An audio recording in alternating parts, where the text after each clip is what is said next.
जिससे कि मेरे जीवन में पूर्णता प्राप्त हो। और मकसद मेरा यह था इस श्लोक को उद्धृत करने का कि अप्सरा शब्द से जो आपके मन में भ्रांत धारणाएं हैं, यदि हैं तो वे धारणाएं मिट जानी चाहिए। अपनी बात प्रारंभ करने से पूर्व मैं आपके दिमाग को व्यवस्थित कर देना चाहता हूं कि यदि ब्रह्मा जैसा देवता भी अप्सरा का प्रयोग करता है, अप्सरा का उच्चारण करता है, अप्सरा को संबोधित करता है, अप्सरा का आह्वान करता है, तो निश्चय ही किसी प्रकार का उसके आह्वान में, उसकी पूजा में, उसकी साधना में, उसके निमंत्रण में कोई दोष नहीं है, कोई भोग की बात नहीं है, किसी प्रकार की आकांक्षा की बात नहीं है। जीवन में पूर्णता, क्योंकि व्यक्ति स्वयं अर्ध नारीश्वर है, और नारीश्वर का मतलब है आधा शरीर। वो जो शरीर है उसके पास वह केवल आधा भाग है, और आधा भाग अपने आप में पूर्ण नहीं हो सकता। इसलिए ब्रह्मा भी पूर्ण नहीं है, इसलिए विष्णु भी पूर्ण नहीं है, क्योंकि उन्होंने अपने आधे भाग को लेकर के ही जीवन को संचालित किया। भगवान शिव एकमात्र ऐसे देवता रहे जिन्होंने आधे भाग, यदि उसके पास पुरुषत्व का था तो उन्होंने आधे भाग में नारी रूप की कल्पना भी की और फिर अर्धनारीश्वर शब्द से संबोधित हुए। इसलिए अप्सरा की साधना करना, अप्सरा को आह्वान करना किसी प्रकार की व्यभिचार या किसी प्रकार का दोष या किसी प्रकार की न्यूनता नहीं है। मैं एक देवता नहीं और 20 उपनिषदों के उद्धरण आपके सामने व्यक्त कर सकता हूं, और वशिष्ठ से लगा करके अत्रि तक और पुरुष से लगा करके कणाद तक सभी ऋषियों ने और सभी महर्षियों ने यदि अप्सरा साधना को प्राधान्यता दी है तो उनके देने के पीछे अभिष्ट लक्ष्य यह था कि जीवन में एक आनंद की अनुभूति हो सके। देह सुख की अनुभूति के लिए साधना नहीं की, क्योंकि अप्सरा साधना करने से गृहस्थ में कोई न्यूनता नहीं आ सकती। अप्सरा कोई पत्नी का स्थान ग्रहण नहीं कर सकती, अप्सरा कोई बहन का स्थान ग्रहण नहीं कर सकती, अप्सरा कोई पुत्री का स्थान ग्रहण नहीं कर सकती। अप्सरा तो केवल एक मार्गदर्शिका के रूप का स्थान ग्रहण कर सकती है, आपको बराबर गतिशील दे सके, आपके जीवन में एक हलचल मचा सके, आपके इस मुर्दा शरीर में प्राण फूंक सके, तुम्हें मार्गदर्शन दे सके। जहां तुम उलझ जाओ, जहां तुम्हारी परेशानी आ जाए, जहां तुम्हारी बाधाएं आ जाएं, जहां तुम्हें कोई रास्ता नहीं सूझ रहा हो, वहां तुम्हें रास्ता बता सके। इसलिए अप्सरा को 4 रूपों में स्पष्ट कहा है कि अप्सरा साधना से, अप्सरा जब भोजन कराती है तो बिल्कुल मां के तरह बन करके भोजन कराती है। मात्रवत भोजने वही च अप्सराम वाम प्रजायते। जैसे मां अपने पुत्र को अत्यंत प्यार के साथ भोजन कराती है, ठीक उसी रूप में वह साधक को भोजन कराती है, और प्रेमिका के रूप में उसको आनंद प्रदान करती है। और यहां मैं शब्द, जहां प्रेम और प्रेमिका शब्द का या प्रेमी शब्द का उद्धरण कर रहा हूं, वो आज के इस घिसे पिटे शब्द का मैं उच्चारण नहीं कर रहा हूं। यदि मेरे पुरुष मित्र हो सकते हैं और उसमें कोई दोष नहीं है, तो स्त्री भी मेरी मित्र हो सकती है। ये तो तुम्हारी आंखों में वासना है कि तुम उसको किस रूप में देखते हो, ये तुम्हारे आंख की न्यूनता है, उसके शरीर की कोई न्यूनता नहीं है। यदि मेरे 10 मित्र हैं और पुरुष मित्र हैं और उसमें अगर किसी प्रकार की अड़चन नहीं है, कोई बाधा नहीं है, अगर मैं उससे बात करता हूं तो मैं किसी प्रकार से शरीर मेरा न्यून नहीं बन जाता या कमजोर नहीं बन जाता या कोई गड़बड़ी पैदा नहीं होती, तो अगर 10 स्त्री मित्र हैं तब भी कोई न्यूनता नहीं बन सकती।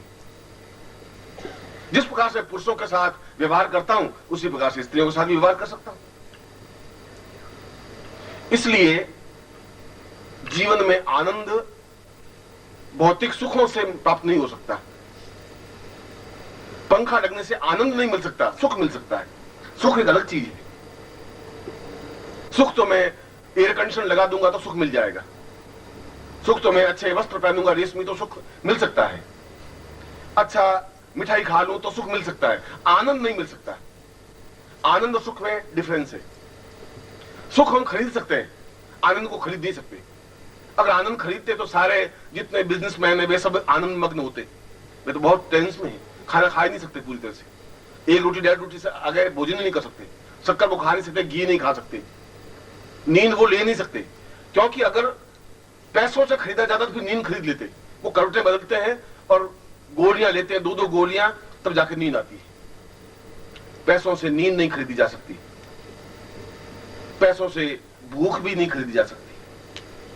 वो 4-6 रोटियां दाल में और दही में चूर के खा ले, संभव नहीं, उनके लिए संभव नहीं है, क्योंकि पैसों से भूख प्राप्त नहीं हो सकती और पैसों से आनंद भी प्राप्त नहीं हो सकता। आनंद की अनुभूति मित्र के माध्यम से प्राप्त हो सकती है, और इसीलिए अप्सरा को मित्र के रूप में ही एहसास किया है, पुरुष के लिए भी, स्त्री के लिए भी। स्त्री उस साधना को करके एक अपना मित्र प्राप्त कर सकती है, पुरुष भी उसकी साधना को करके और एक मित्र के रूप में प्राप्त कर सकता है।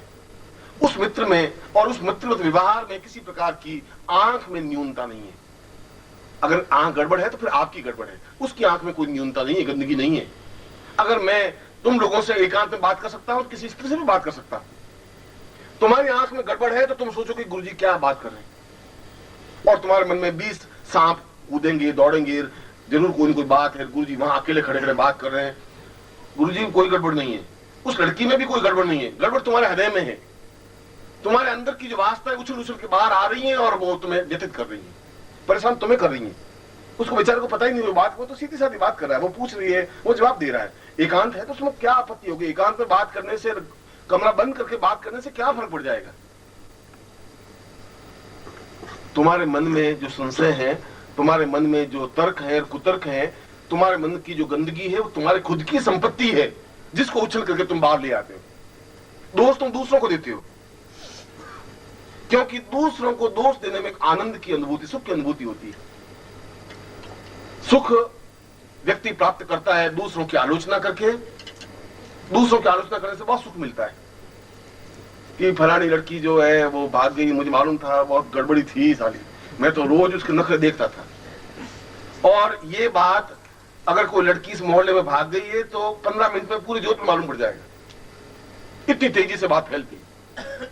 क्योंकि किसी का आलोचना करने का बड़ा सुख है, वो उसको कहेगी, वो उसको कहेगा, वो उसको कहेगा, इस मोहल्ले में 15 मिनट में ठेठ पूरी जोत में पहुंच जाएगी बात।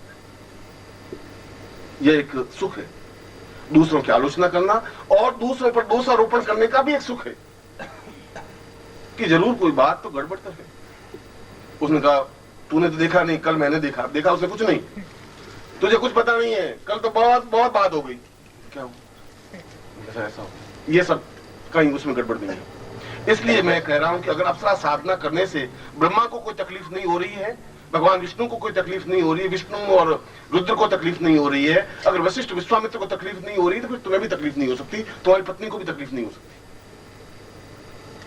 इसलिए उस अप्सरा साधना पुरुष के लिए उतनी ही महत्वपूर्ण मानी गई है जितनी भगवान शिव की आराधना या विष्णु की आराधना या रुद्र की आराधना या लक्ष्मी की आराधना, क्योंकि वह मां की तरह भोजन कराती है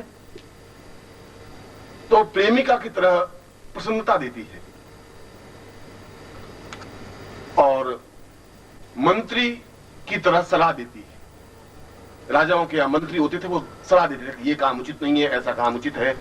आज भी पीए होते हैं जो बताते हैं कि ये आपको ऐसा करना चाहिए, ऐसा नहीं करना चाहिए, और जहां भी हम उलझ जाएं वो गाइड करती है कि ये ठीक नहीं है, यूं आपको करना चाहिए, ये इस गुत्थी को इस प्रकार सुलझाना चाहिए।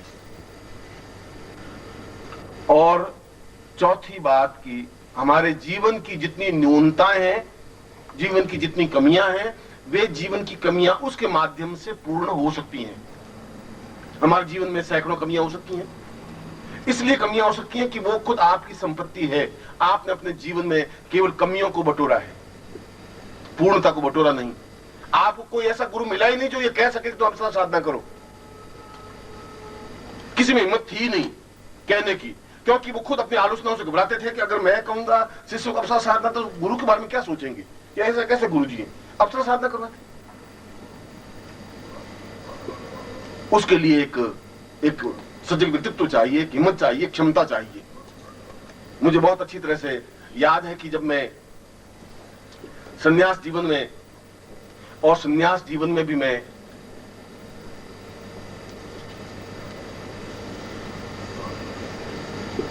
आपके सामने मैं अगर गृहस्थ जीवन में हूं और गृहस्थ जीवन में रह करके अगर मैंने अप्सरा साधना की है तो मेरी पत्नी को कोई आपत्ति आलोचना नहीं हुई। और मैं इस समय भी अपने दोनों हाथ उठा करके पूर्ण ईश्वर को साक्षी करके कह सकता हूं कि मैं पूर्णतः एकनिष्ठ रहा हूं। इस बात का मुझे गर्व है। यद्यपि एक अप्सरा साधना नहीं 108 अप्सरा साधना जीवन में की, प्रत्यक्ष किया, और उनसे आज भी 10 मिनट 15 मिनट 2 घंटे बात करने में मुझे कोई संकोच है नहीं।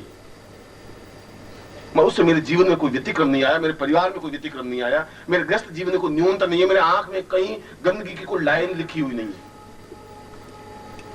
इसलिए नहीं है कि जो तीक्ष्ण पर्सनालिटी, तीक्ष्ण व्यक्तित्व होता है वो घबराता नहीं है, विचलित नहीं होता है अपनी बात को कहने में, अपने शिष्यों के पास और अपनी बात को उतारने में भी। और संन्यास जीवन में भी मैं घिसा पिटा सन्यासी रहा नहीं। मैं सारी बात आपके पृष्ठभूमि को स्पष्ट, क्योंकि आप जब घर जाएंगे तो लोग पूछेंगे कि आप अप्सरा साधना करने के लिए अब यही रह गया बाकी। इसलिए मैं आपको ये बात स्पष्ट कर देना चाहता हूं, क्योंकि उनकी आंख की गंदगी तो मैं सारे शरीर को गंदा कर देगी तुम्हारे। वो कहेंगे कि पहली बार सुना, ऐसे कैसे गुरुजी तुम्हारे अप्सराएं साधना करवा रहे, कितनी अप्सराएं आई भैया। अब तुम क्या जवाब दोगे? इसलिए मैं उस समय भी संन्यास जीवन में था तो मैं घिसा पिटा सन्यासी रहा नहीं। एक हाथ में मेरे कमंडल था, एक हाथ में कैमरा था, और सन्यासी वहां हिमालय के सन्यासी एकत्र होकर के ये कहा कि ये सन्यास धर्म के विपरीत है, कैमरा नहीं हो सकता सन्यासी के पास। मैंने कहा कैमरे से मेरा सन्यास धर्म खंडित कहां होता है? कैमरा अगर मैं लटका देता हूं और हिमालय के अच्छे चित्र खींच लेता हूं तो इससे मेरा सन्यास धर्म कहां खंडित हो गया, मेरी साधना कहां खंडित हो गई?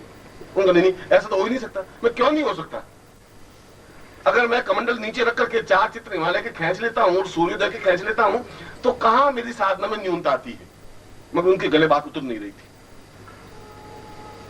और जब साधनाओं की पूर्णता करके, ब्रह्म साधना संपन्न करके जब सिद्धाश्रम में गया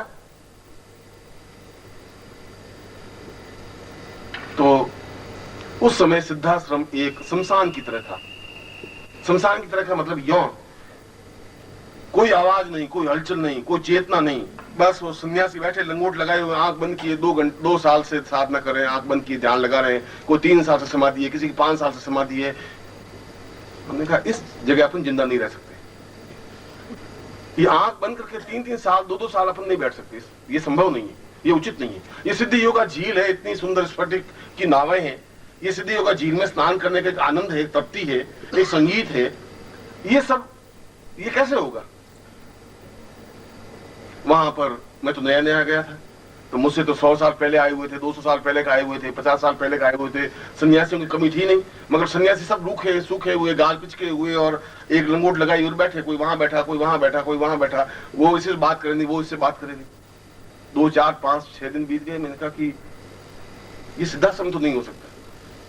अगर ऐसा सिद्धाश्रम है तो फिर मेरा शिष्य कोई जा ही नहीं सकता वहां, क्या करेगा जाकर? मैंने 2-4 सन्यासियों से पूछा, मैंने कहा कि ये सिद्धाश्रम जिसके बारे में लोग इतनी तपस्या करते हैं, इतना प्राण सुखा देते हैं, इतनी पंचाग्नि करते हैं, फिर यहां पहुंचते हैं तो ये सिद्धाश्रम? आपने भी देखा नहीं, यही सिद्धाश्रम है। मैंने कहा इस सिद्धाश्रम में तो कोई हलचल नहीं है, कोई चेतना है ही नहीं। उसमें हलचल क्या होता है? ध्यान लगाना है, साधना करनी है, मंत्र जाप करना है।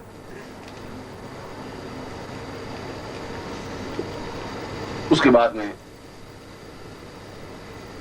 कोई उत्सव आया, सिद्धाश्रम महोत्सव। ओम परम तत्वाय नारायणाय गुरुभ्यो नमः।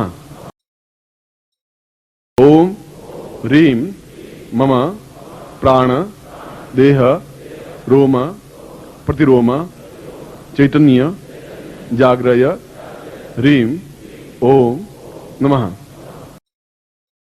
ओम भूर्भुवः स्वः तत्सवितुर्वरेण्यं